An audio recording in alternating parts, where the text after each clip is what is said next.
Welcome back to Carneades.org. Today we're going to be continuing with our series, Dumbfounding Definitions, Dizzying Distinctions, and Diabolical Doctrines, a series starting through some of the jargon of philosophy. In this video, we are really going back to the absolute basics, answering the question, what is an argument? So, in common parlance, an argument might involve two people yelling at each other, or simply contradicting, or talking past one another. The famous Monty Python argument clinic comes to mind when discussing what really is an argument. However, in philosophy, an argument is a term of art, and it has a very specific meaning. In philosophy, an argument is made up of premises and a conclusion. The premises are statements, sentences, that are claimed to provide support for or logically prove the conclusion.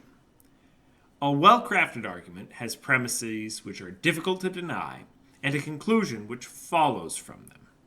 Arguments where the conclusion is claimed to necessarily follow are deductive, while arguments where the premises simply lend support for the conclusion are inductive.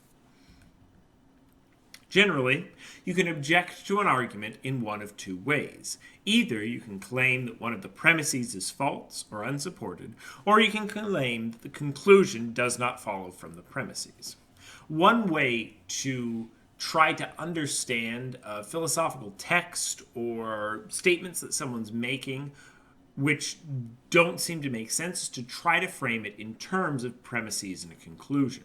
Usually, not only does that help get their actual argument out there, but it'll help you try to find where in the argument maybe you disagree with the author or you have a problem, and you can object to it's really this premise right here or that premise right there that I have a problem with.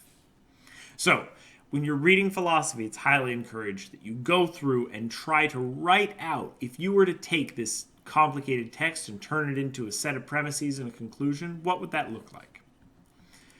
An argument could be quite simple, such as premise 1, Sam is a man, premise 2, all men are mortal, conclusion, therefore Sam is mortal. They can also be very complicated, like the following proof that the set of A equals the set of B is materially equivalent to A equals B. Whew, that's complicated. Now, if you want to learn more about how to understand and make complicated or sound arguments, or you just want to learn more about philosophy, check out the videos on this channel. We have series that go from the most basic level of understanding of philosophy and logic all the way up to some of the most complicated, like you saw in the last slide, and helping you along every step of the way.